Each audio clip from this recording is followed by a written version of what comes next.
पढ़ना है। Class 10th का मैथ का चैप्टर है त्रिकोणमिति। त्रिकोणमिति।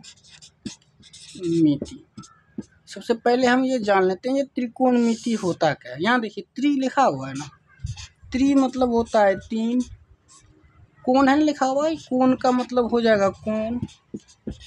ये मिति लिखा हुआ है ना, इसका मतलब होगा माप। जब 3 कोणों के माप की चर्चा हो तो वो कहलाएगा त्रिकोणमिति। बोलो तो ये बात।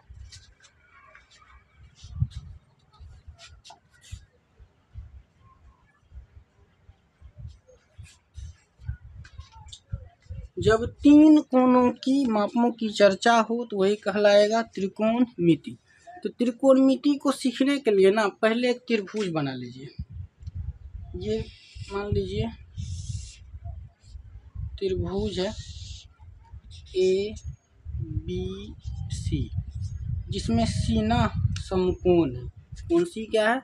समकोण है। यहाँ देखिए त्रिभुज ABC में कोण C का वैल्यू कितना दिया हुआ है? 90 डिग्री। तो वैसा त्रिभुज जिसका एक कोण 90 डिग्री का हो उसे समकोण त्रिभुज कहते हैं। और ना त्रिभुज में ना 90 डिग्री के सम्मुख भुजा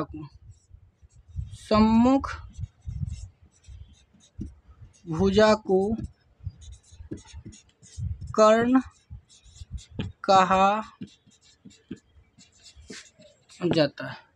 तो 90 के सामने भुजा है AB, तो AB हो जाएगा कर्ण। और कर्ण को ना H से इंडिकेट करते हैं, कर्ण को H से इंडिकेट करते हैं।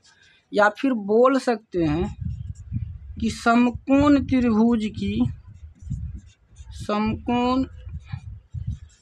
त्रिभुज की सबसे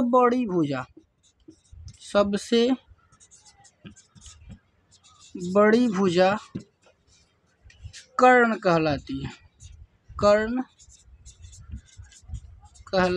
है। अब देखिए ये कोण है ना B, ये कोण है A। तो कोण को ना त्रिकोणमिति में कोण को हम लोग थीटा कहते हैं। थीटा मतलब कोण। ये बात कंप्लीट कर लीजिए पहले। अब देखिए अगर ये कोण के विषय में सोचेंगे तो इसके सामने वाला भुजा AC है, तो ये कोण की सम्मुख भुजा AC हुआ। तो जिस कोण के विषय में सोचा जाए उस कोण की सामने वाली भुजा लंब कहलाती है। और लंब को P से इंडिकेट करते हैं, है ना। लंब को P से इंडिकेट करते हैं, परपेंडिकुलर। तो ये कोण के लिए लंब ये हो गया तो आधार का काम ये करेगा। आधार को B से इंडिकेट करते हैं, आधार को बेस बोलते हैं। तो इसमें हो जाएगा अगला पॉइंट कि जिस कोण के विषय में सोचा जाए, जिस कोण के विषय में सोचा जाए उस कोण की सम्मुख भुजा, उस कोण की सम्मुख भुजा लंब कहलाती है। कंप्लीट। कोण B के लिए लंब का काम AC और कोण और आधार का काम B कर रहा है। लेकिन कोण A के लिए ना लंब का काम करेगा BC और आधार का तब काम कर जाएगा AC। तो कहने का मतलब ये हुआ कि कोण बदलने पर लंब और आधार बदल जाता है। तो यहाँ देख लीजिए, अलग अलग से समझ लीजिए। कोण B के लिए लंब का काम कौन करेगा? AC। तो आधार का काम कौन करेगा? BC। ये P से इंडिकेट करेंगे, इसको बी सी। लेकिन कोण ए के लिए, कोण ए के लिए इसमें लंब यानी कि पी, कोण ए के लिए लंब का काम करेगा वो बी सी। तो अब आधार पे आ जाइए, आधार को बी बोलते हैं, तो इसके लिए बी का काम करेगा ए सी।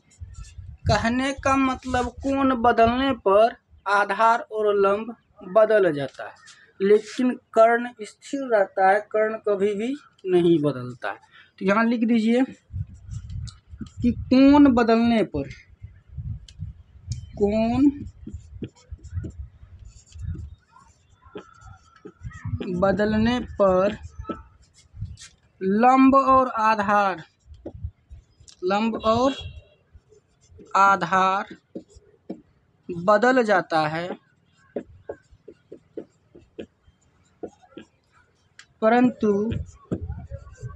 कर्ण स्थिर रहता है, कर्ण स्थिर रहता है, यानी कि कर्ण कभी भी नहीं बदलता है, कर्ण कभी भी नहीं बदलता है।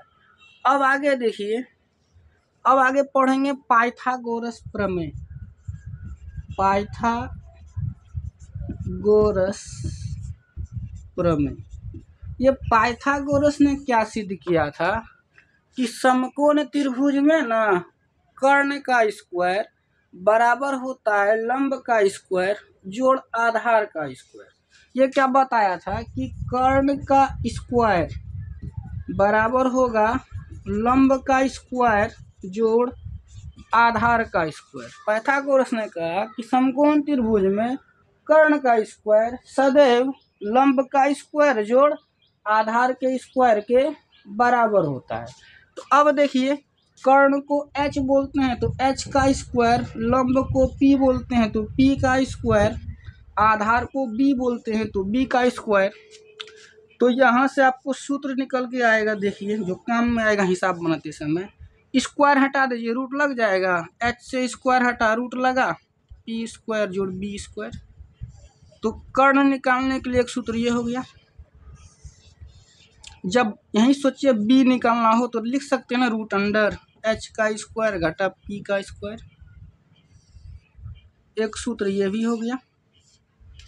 अब अगर p निकालना हो तो लिख सकते हैं ना, रूट अंडर h का स्क्वायर घटा b का स्क्वायर। एक सूत्र ये भी हो गया। ये तीनों सूत्र हुआ जो हिसाब बनाते समय काम में आएगा। इसको उतारिए, अगला वीडियो में बताएंगे त्रिकोणमितीय अनुपात के विषय में। पहले इसको उतारिए।